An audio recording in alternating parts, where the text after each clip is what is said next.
जय श्री महाकाल। आत्माओं का आवाहन, आत्माओं से कैसे संपर्क साधा जाए और अपना उनसे कार्य कैसे लिया जाए, या बुरी आत्माओं को अच्छी आत्माओं से कैसे हटाया जाए और आत्माओं को प्रसन्न कैसे किया जाए। तो सबसे पहले इसमें यह बात उठती है कि आप आत्माओं से संपर्क कैसे साध सकते हो और कैसे उन्हें बुला सकते हो, क्योंकि जब तक वो आत्माएं आप पे प्रसन्न नहीं होंगी, आपके कहे अनुसार काम नहीं करेंगी, या आप जिसकी बॉडी में एंटर होने के लिए बोलोगे वो नहीं करेंगी, या एक तरीके से आप ऐसे बोलिए कि आपका कोई भी बात वो नहीं मानेंगी या उन तक आपकी बात पहुंचेगी ही नहीं। तो उसके लिए आपको कुछ ऐसी क्रिया करनी होगी और कुछ ऐसे सामान आपको रखना होगा ताकि उनका आकर्षण हो और आप जिसको चाहो आप कर सकते हो, आप उन्हें बुला के और संपर्क साध सकते हो। तो आज इसी बारे में बात करेंगे, क्योंकि बहुत लंबे समय से बात पूछते हैं कि आत्माओं के बारे में, और इन्हें काम लेने के लिए, मदद लेने के लिए, या जो उनके घर की आत्माएं हैं या जो अच्छी आत्माएं हैं उनसे कैसे संपर्क साधा जाए, उनसे अपना काम कैसे लिया जाए या उन्हें कैसे मुक्त किया जाए। क्योंकि आप संपर्क साध सकते हो तो आपके मन में अगर दया भावना आई तो उनसे उन्हें मुक्त कर सकते हो। तो बहुत अच्छा चीज़ है कि कोई अगर आप अपने इंसानी रूप में हो और किसी की अगर मुक्ति का कारण बनो तो उससे अच्छी तो कोई बात है ही नहीं। फिर तो यहाँ मैं आपको अपनी साधनाओं के बारे में, जो मैंने शमशान जागरण किया था अपने गुरु के साथ में, वहाँ मैं बताना चाहूँगा, क्योंकि वो बताना ज़रूरी है ताकि आप लोग समझ जाओ। मैंने उसमें बताया हुआ था कि जब मैं उस समय तो हालांकि मैं नहीं जानता था, क्योंकि मुझे एक सिंपल ही लग रहा था कि भाई जो कफन है, मुर्दे फेंके हुए हैं, इन लोगों के कपड़े हैं, थोड़ा सा मुझे ख़राब लगा कि मरे हुए व्यक्ति का, और थोड़ा सा अजीब भी लग रहा था कि मरे हुए व्यक्ति का जो मर के आया है उसको लपेट के उसका कपड़ा गंदा वंदा फेंका हुआ है वो मुझे ओढ़ने के लिए, तो इससे तो आत्मा भूत प्रेत तो ज़्यादा मेरे ऊपर अटैक कर देंगी। तो यही एक मेन पॉइंट है। उस समय मैं नहीं जानता था कि ये क्या है, क्योंकि मैं ज़्यादा इस सब के बारे में जानता नहीं था, क्योंकि नए में मैं कर रहा था। बाद में मुझे पता चला कि मृत्यु आत्माओं के, जो मरे हुए व्यक्ति के, जैसे कोई एक्सीडेंटल आत्मा है तो एक्सीडेंट वालों की, या जो कोई किसी को मार दिया जाता है तो ऐसे लोगों की बहुत भयंकर प्रेत आत्मा होती है और बड़े खतरनाक होती है। जो दुष्ट कामों को अंजाम दिए जाते हैं तो ऐसे ही दिए जाते हैं ताकि वो बहुत तीव्र गति से काम करे। हालांकि इसमें काफ़ी खतरे होते हैं और इसमें काफ़ी एक गुप्त विधान अलग होते हैं।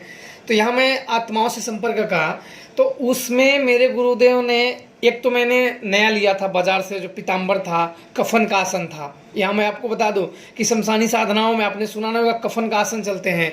ये नहीं कि आप काला लेके चले गए, पीला लेके चले, नहीं हो, सब कुछ मरे हुए व्यक्ति वालों का चाहिए, मरे हुए चीज़, ताकि दुनिया से कटे हुए, ताकि हम जो अपने जीवन में यूज नहीं कर सकते हैं, एक जीने वाला व्यक्ति जीवन में यूज नहीं कर सकता है, क्योंकि हम वहाँ मृत्यु आत्माओं से संपर्क साधने जा रहे हैं, उन्हें सिद्ध करने जा रहे हैं, उनसे सहायता प्राप्त करने जा रहे हैं।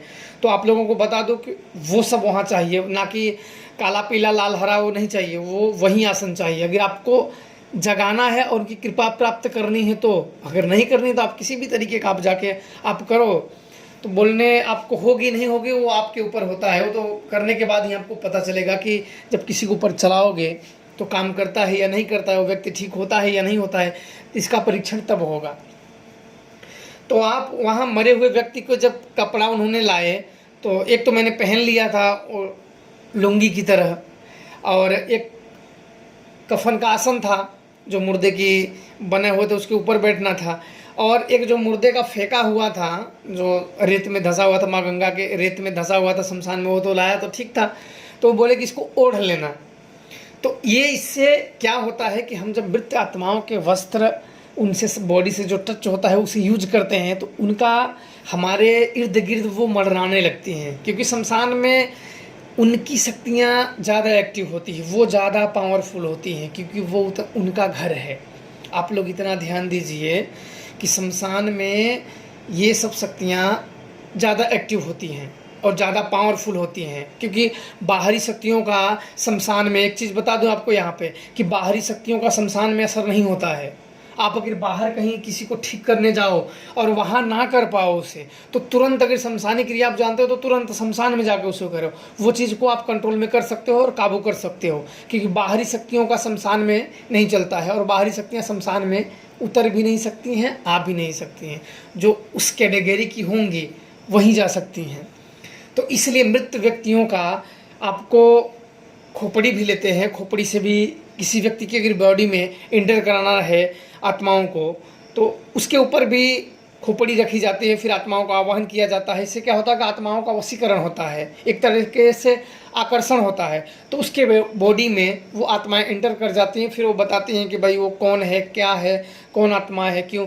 तो उसे निकालने के लिए एंटर तो कर गई, लेकिन कुछ आत्मा जल्दी जाती नहीं है शरीर से। तो इसलिए माता शमशान काली की शक्ति होनी जरूरी है, क्योंकि इन्हीं से उन्हें भगाया जाता है उसके शरीर में से। नहीं तो अगर शरीर में से नहीं गई तो फिर समस्या आपके ऊपर या उस व्यक्ति के ऊपर जिसके ऊपर वो आत्मा हावी हुई है, फिर समस्या ज़्यादा हो जाएगी। और शमशानी शक्तियाँ आपको मालूम है कि हजारों लाखों की संख्या में होती हैं। तो ऐसा नहीं है कि कोई मतलब छू छा किया हट जाए। तो इस तरीके से आप जब भी शमशानी साधना करिए तो आप लोगों को मृत्यु संबंधित आसन, कपड़ा, यही सब प्रयोग करना है और अपने गुरु के सानिध्य में। और कोई सुनसान सा शमशान चुने मृत्यु आत्माओं से संपर्क साधने के लिए। सुनसान ऐसा नहीं कि कोई आता जाता हो, 2-4 लोग हों, ऐसे नहीं। कोई आप ऐसा सुनिए कि वहाँ शाम के समय में बिल्कुल सन्नाटा हो कि दिन में भी लोगों का भय लगता हो। आज आप देखो कि जो बड़े बड़े शमशानों में कितने 10-20 लोग होते हैं, तो ना तो आप वहाँ आपकी शक्तियाँ परीक्षण ले पाएंगी और ना तो आपको अनुभव होगा। बस जाओगे, हवन करके भग जाओगे। पर वैसे शमशान में आप करोगे जहाँ सन्नाटा बिल्कुल पसरा हो, कुत्ते का डर हो और जंगली जानवरों का डर हो और कीट पतंगों, सांप का डर हो। और तो क्योंकि शमशान में आपको बता दूं कि जो बिल्कुल शमशान सुनसान होते हैं, मैंने जो शमशानों में किया हुआ है उसमें सबसे ज़्यादा डर कुत्तों का था, क्योंकि उसमें दिशा बंधन, आसन के लिए, शरीर सुरक्षा, बहुत सारे मंत्र चलाए जाते हैं। पर वहाँ मेरे गुरुदेव ने जब कहा कि कुत्तों से सावधान, तो मैंने बोला कुत्तों से क्या सावधान। तो मुझे नहीं पता था कि शमशान के, आपको मैं बता दूं कि शमशान के कुत्ते बिल्कुल खतरनाक होते हैं। वो क्योंकि कोई व्यक्ति जाता है, सांप काट लिया, कोई क्या काट लिया, तो कोई मांस जल जाता है तो आधा जला होता है, आधा नहीं जला होता है, या किसी का लाश फेंक देते हैं, तो कुत्ते मांस को नोच नोच के खाते हैं। तो वो बड़े खतरनाक होते हैं। और आप कहीं बैठ के, चलो आपने बैठ के साधना में ध्यान करने लगे और वो कहीं आपके आगे पीछे से वो नोच लिया, तो सबसे बड़ी जो अघोरी लोग नहीं बताते हैं, क्योंकि शायद वो ऐसे शमशानों में उन लोगों का, बेचारे लोगों का पाला नहीं हुआ है, वो लोग गए हुए हैं तो बड़े बड़े वैसे में गए हुए हैं जहाँ लोगों की भीड़ इकट्ठी होती होगी। बिल्कुल सुनसान में जहाँ ऐसे होते हैं ना, तो वैसे तो उन लोगों का तो काम तमाम ही समझो। तो इसीलिए आपको बिल्कुल अपनी सुरक्षा मंत्र और शक्तियाँ, मैं बार बार क्यों बोलता हूँ कि आप लोगों को एक शक्तियाँ होनी चाहिए, क्योंकि ऐसे सिचुएशन पे इंसान आपका सहाय नहीं होगा।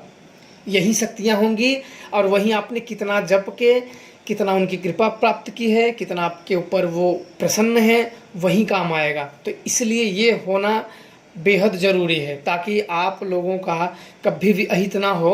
और शमशान में एक बार, मेरा तो ये मानना है कि शमशान में आप एक बार क्रिया कर दोगे तो फिर धीरे धीरे आपको शमशान के रास्ते और शक्तियों के रास्ते खुल जाते हैं। फिर आप उस मंत्रों का आपको ट्राई करना है या देखना है कि ये सब शक्तियाँ काम कर रही है कि नहीं कर रही हैं, तो आप किसी व्यक्ति पे चला दो, किसी व्यक्ति पे आप चला दो उसे ठीक करने के लिए। वो तुरंत आपको, जब वो ठीक हो जाता है, आपको तुरंत मालूम हो जाएगा कि हाँ ये काम कर रहे हैं। फिर उनकी पूजा पाठ, हवन इत्यादि भोग बलि आप देते रहो, शक्तियाँ दिन पे दिन बढ़ती चली जाएंगी।